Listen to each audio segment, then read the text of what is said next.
बिहार विधानसभा चुनाव की तारीखों का ऐलान हो गया, यानी कि बिगुल बजा दिया गया है। अब सबकी नज़रें एनडीए और महागठबंधन के सीट शेयरिंग फार्मूले को लेकर है। महागठबंधन में किस तरह से रार मची हुई है सीट शेयरिंग को लेकर।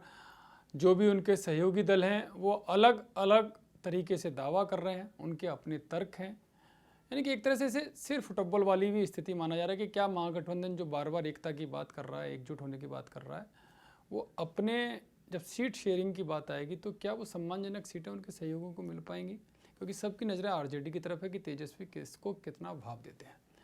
लेकिन इससे इतर जो एनडीए की एकजुटता पर बात की जा रही थी, क्या एनडीए सच में एकजुट है? क्योंकि जिस तरह की तस्वीर चुनावों के ऐलान होने के बाद सामने आ रही है, वो भी ये बात बता रही है कि एनडीए में भी सब कुछ ठीक नहीं चल रहा है।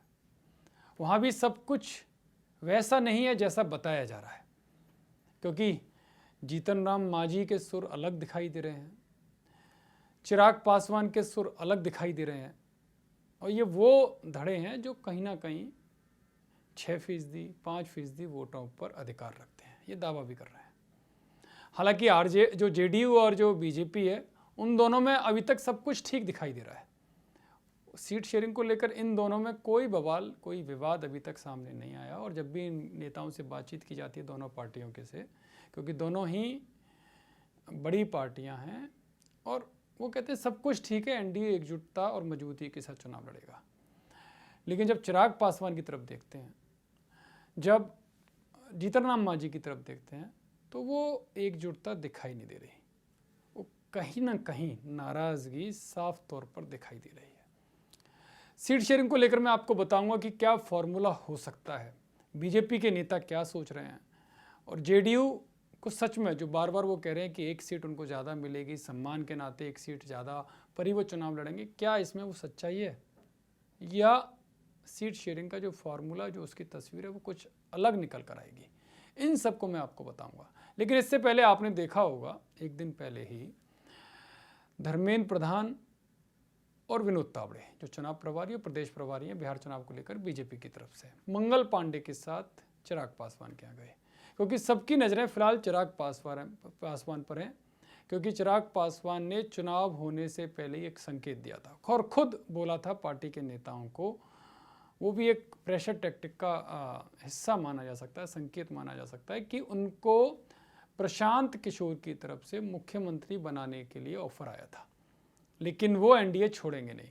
ये चिराग पासवान की तरफ से बताया। इसके कई अलग अलग मायने निकाले। क्या सच में ईमानदारी के साथ वो ये बताना चाह रहे थे बीजेपी नेताओं को, या अपना कद बढ़ाने के लिए, अपनी जो मार्केट है, यानी कि जो सीट शेयरिंग की जो उनकी इच्छाएं, उनको बढ़ाने के लिए उन्होंने जानबूझकर ये बताया।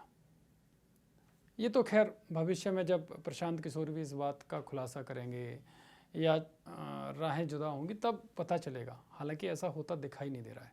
लेकिन एक राजनीति में तो कहा जाता है ना कि साम दाम दंड भेद अपनाकर ही सब कुछ करना पड़ता है। तो चिराग पासवान के इस कदम को, इस खुलासे को इसी तौर पर, एक एंगल से इसी तौर पर देखा गया। फिलहाल मैं इस मीटिंग की बात करूं, उससे पहले जो चिराग पासवान किया, उससे पहले उपेंद्र कुशवाहा के साथ भी मीटिंग इन नेताओं की हुई, धर्मेंद्र प्रधान और विनोद तावड़े की, और इसके साथ ही जीतन राम मांझी से भी बातचीत हुई। हालांकि इनकी तरफ से तो ये दावा, जो सोर्सेस के मुताबिक जो दावा किया गया कि सब कुछ ठीक चल रहा है और सब कुछ जो योजना है और जो इनका सम्मान है उसके अनुसार सीटों का समझौता होगा। लेकिन चलिए चिराग पासवान की मीटिंग पर मैं आता हूँ। चिराग पासवान के यहाँ लोग पहुँचे, करीब 1 बजे का टाइम था, लेकिन मीटिंग शुरू हुई 1:25 के आसपास, और करीब 40 से 45 मिनट तक की मीटिंग चली। उसमें मंगल पांडे भी मौजूद थे और चिराग की तरफ से केवल चिराग मौजूद थे। बाद में दावा ये किया जा रहा है जो सोर्सेस है, क्योंकि ओपनली कोई इस मीटिंग के बाद नहीं बोला, जो 40 से 45 मिनट चली, क्योंकि चिराग की तरफ से बार बार ये खबरें बताई गई या ये इस तरह के आंकड़े बताए गए कि जो मौजूदा सीटें हैं, जो मौजूदा आकलन है, मौजूदा तर्क हैं और उनका जो गणित है उनकी पार्टी का, उस हिसाब से उनको 45 से 54 यानी कि 45 से 54 सीटें मिलनी चाहिए। लेकिन ये हर कोई भी राजनीतिक पंडित हो, पत्रकार हो या बिहार चुनाव की समझ रखता हो, उसको भी पता है कि इतनी सीटें तो बीजेपी या जेडीयू एलजेपी को देंगे नहीं, यानी कि चिराग पासवान को नहीं देंगे। लेकिन मांगी और जाती हैं, लेकिन जो देने का तरीका होता है वो एक एक सीट पर पूरा समीकरण देखा जाता है उस हिसाब से, क्योंकि अगर इतनी सीटें दी जाएंगी तो कई सारे सिटिंग विधायक जो जेडीयू के भी हैं, बीजेपी के हैं, उनका भी पत्ता साफ करना पड़ेगा। हालांकि ये स्थिति बनेगी, इतनी सीटें दी जाएंगी, इसकी गुंजाइश कम है। लेकिन एक दावा ये भी किया जा रहा है कि जो कल की मीटिंग है उसमें 31 सीटों का बीजेपी ने ऑफर कर दिया है, लेकिन बात 36 से 40 सीटों पर चिराग पासवान चाहते हैं। और शायद जब बाहर आए ये लोग तो चिराग पासवान, एक कटसी होती है कि जब भी बड़े नेता आपके यहाँ आते हैं, आप या कोई मुलाकात होती है तो जिसके घर पर होती है वो उन्हें बाहर छोड़ने आता है, लेकिन ऐसा कल दिखाई नहीं दिया, वो तस्वीरें नहीं आई। हालांकि प्रदेश प्रभारी विनोद तावड़े ने उस जो मीटिंग, जो अंदर की मीटिंग थी, उसकी तस्वीर साझा की, उन्होंने एक्स हैंडल पर उसे पोस्ट किया और इस मीटिंग को बहुत ही उम्मीद के साथ, मतलब पॉजिटिवली इस मीटिंग को सामने रखा। हालांकि क्या हुआ इस मीटिंग में ये अभी तक नहीं बताया गया, लेकिन सोर्सेस का दावा है। हालांकि चिराग पासवान की तरफ से ये भी कि उन्होंने जो इस गुट की तरफ से आ रहा है, एलजेपी की तरफ से, कि 5 लोकसभा सांसद उनके पास हैं, 5 में से 2-2 सीट पर तो उनका दावा बनता है, उस हिसाब से 30 सीटों का दावा बनता है, लेकिन वो बाकी की और सीट चाहते हैं। इन हर लोकसभा में से वो 2-2 सीट जरूर चाहते हैं। और ऐसी भी सीट हैं जहाँ पर उनका दावा मजबूती के साथ है, चाहे वो गोविंदगंज की हो या दूसरी अदर सीट हो। इन पर 2-3 सीटों पर तो बिल्कुल अड़े हुए हैं जहाँ पर बीजेपी और जेडीयू के सिटिंग विधायक हैं। बीजेपी उनकी इन शर्तों को कितना मानेगी ये तो भविष्य के गर्भ में, लेकिन जो सोर्सेस का दावा है वो ये है कि 30 सीटों पर चिराग पासवान अड़े हुए हैं, कि 30 सीटों पर वो कम से कम लड़ना चाहते हैं। लेकिन जो बीजेपी या जेडीयू, खासकर बीजेपी आलाकमान है, वो बहुत ज़्यादा से ज़्यादा करेगा तो 20, 22, 23 सीटों तक दे सकता है। और बाकी के जो उपेंद्र कुशवाहा और जीतन राम मांझी हैं, उन पर भी जो 7, 8 या 9 सीटों का वो दावा कर रहे हैं। जीतन राम मांझी तो 15 सीटों का दावा कर रहे हैं और 15 में से लगता है कि 5 से 6 सीटें मिलेंगी, लेकिन वो कह रहे हैं कि कम से कम वो 8 तो 15 लड़ेंगे और 8 पर वो जीतेंगे। लेकिन कल की मीटिंग के बाद कोई ऑफिशियल बयान नहीं आना, ये सबको खटक रहा है कि अंदर क्या हुआ। और जब आज अपने पिता की पुण्यतिथि पर चिराग पासवान ने एक ट्वीट, एक एक्स हैंडल पर पोस्ट भी किया, वो मैं आपको बताता हूँ वो क्या किया। उन्होंने ट्वीट किया, पापा हमेशा कहा करते थे जुर्म करो मत, जुर्म सहो मत, जीना है तो मरना सीखो और कदम कदम पर लड़ना सीखो। तो इसके जो पॉलिटिकल एंगल हैं, जो मैसेज हैं, वो साफ तौर पर समझे जा सकते हैं कि चिराग बहुत खुश नहीं है। और यही कारण है कि मैं बार बार कह रहा हूं कि जो एनडीए की तस्वीर दिखाई जा रही है वो भी ऐसी नहीं है जैसी दिखाई जा रही है। हालांकि खबरें तो ये आई थी कि चिराग नाराज चल रहे हैं, तो बीजेपी की तरफ से ये भी कहा गया भी नाराज तो तब होंगे जब मीटिंग होगी। तो कल फिलहाल वो मीटिंग हो गई और मीटिंग के बाद भी कोई बयान ऑफिशियली नहीं आया, लेकिन आया तो चिराग ने संकेतों में अपने इस पोस्ट के जरिए जिन्होंने कहा कि मरना सीखो, कदम कदम पर लड़ना सीखो, तो वो साफ है कि वो एक एक सीट के लिए लड़ना चाहते हैं। और शायद यही बात है कि उनकी तरफ के, उनके गुट की तरफ से जो खबरें दी जा रही हैं वो यही कि वो 36 से 40 सीटों तो किसी भी हालत में लेंगे। हालांकि बीजेपी इस पर मानेगी, जो मुझे लगता है 20, 22, 23 सीटों तक वो जा सकते हैं, ये ऐसा है। और एक रणनीति के तहत समय भी किल किया जा रहा है, क्योंकि आज प्रशांत किशोर की तरफ से भी आ गया, जो बार बार चिराग पासवान या उनकी पार्टी की तरफ से मैसेज दिए जा रहे थे कि उनके पास और भी विकल्प हैं, तो विकल्प प्रशांत किशोर वाला बचता है। तो प्रशांत किशोर ने भी आज साफ कर दिया कि वो चिराग पासवान के साथ नहीं जाएंगे, ये उनका ऑफिशियल बयान आया है। जीतन राम मांझी भी अब ट्वीट यानी कि एक्स पोस्ट पर वो भी पोस्ट खेलते हुए नज़र आ रहे हैं।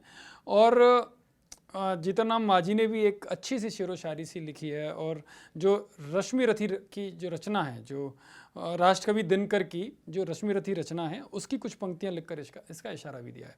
उन्होंने कहा है कि हो न्याय अगर तो आधा दो, हो न्याय अगर तो आधा दो, यदि उसमें भी कोई बाधा हो तो दे दो केवल 15 ग्राम, रखो अपनी धरती तमाम, हम वहीं खुशी से खाएंगे, परिजन पर अस्सी न उठाएंगे। यानी साफ तौर पर वो 15 सीटें चाहते हैं, और उन्होंने साफ कहा कि उनकी पार्टी को रिकॉग्नाइज करना है, तो वो 8 सीटें, 15 में से 8 सीटों पर तो वो जीतने का दावा भी कर रहे हैं, और 15 सीटें तो चाहिए इतनी चुनाव लड़ने के लिए। तो लेकिन मैंने पहले भी कहा कि ये नाराज़गी ज़रूर जता रहे हैं, जो सोर्सेस का दावा है। हालांकि भविष्य के घर में कब कब क्या होगा, लेकिन इनके पास कोई ऑप्शन नहीं है। बीजेपी कोई ऑप्शन नहीं छोड़ रही। जीतन राम मांझी जाएंगे तो कहाँ जाएंगे, क्योंकि तेजस्वी यादव से ये पूछा गया कि जीतन राम मांझी नाराज चल रहे हैं, तो उन्होंने भी दो टूक कह दिया। कौन नाराज है कौन नहीं है उससे उन्हें कोई लेना देना नहीं है, लेकिन एनडीए से जनता नाराज है, इस तरह का उन्होंने दावा किया। लेकिन ये मैसेज जीतन राम मांझी को साफ साफ है कि उनको उनसे कोई फर्क नहीं पड़ता, वो चाहते भी नहीं कि उनकी तरफ वो आए। और यही मैसेज प्रशांत किशोर ने चिराग पासवान को दे दिया। यानी कि रास्ते एक एक करके बंद होते जा रहे हैं इन लोगों के पास कि एनडीए के अलावा जो एनडीए के जो सहयोगी गुट हैं, चाहे वो चिराग हों, जीतन राम मांझी हों, वो कहीं और जा सकते हैं। और अकेले लड़ेंगे तो पिछली बार भी देख चुके हैं कि किस तरह उनकी हालत हुई। और ऐसे में जब चुनाव होगा तो दोनों महागठबंधनों के बीच में होगा, जिस तरह से जो समीकरण बनते हुए दिखाई दे रहे हैं। और लग नहीं रहा कि 11-12 तारीख से पहले बीजेपी की चुनाव समिति की बैठक होगी। उससे पहले कांग्रेस का जरूर सामने आ रहा है कि पहली बैठक होकर वो कुछ सीट, पहले चरण की कुछ सीटों की घोषणा कर सकते हैं। उधर तेजस्वी भी कुछ कर सकते हैं। यानी आने वाले 2 दिन के अंदर ये मतलब बाकी के जो महागठबंधन हैं उनके प्रत्याशी सामने आ सकते हो। जब प्रत्याशी सामने आ जाएंगे तो इनकी जो संभावनाएं, जो बार बार वो आंखें तरेर रहे हैं कि हमारे पास ऑप्शन हैं, तो वो ऑप्शन लगभग खत्म होते हुए दिखाई दे रहे हैं। तो ये संभावना, जो सीट शेयरिंग का फार्मूला है वो यही है। और हाँ, एक चीज़ और मैं बता दूं कि जो दावा किया जा रहा है जेडीयू की तरफ से, जो मेरे पास खबर है कि जेडीयू की तरफ से दावा किया जा रहा है कि उनको एक सीट ज़्यादा मिलेगी बीजेपी से, वो एक सीट ज़्यादा पर लड़ेंगे। सीटें चाहे वो 100 हो, 101 हो, 103 हो, वो बात की बात है जब सीट का फार्मूला फाइनली सामने आएगा।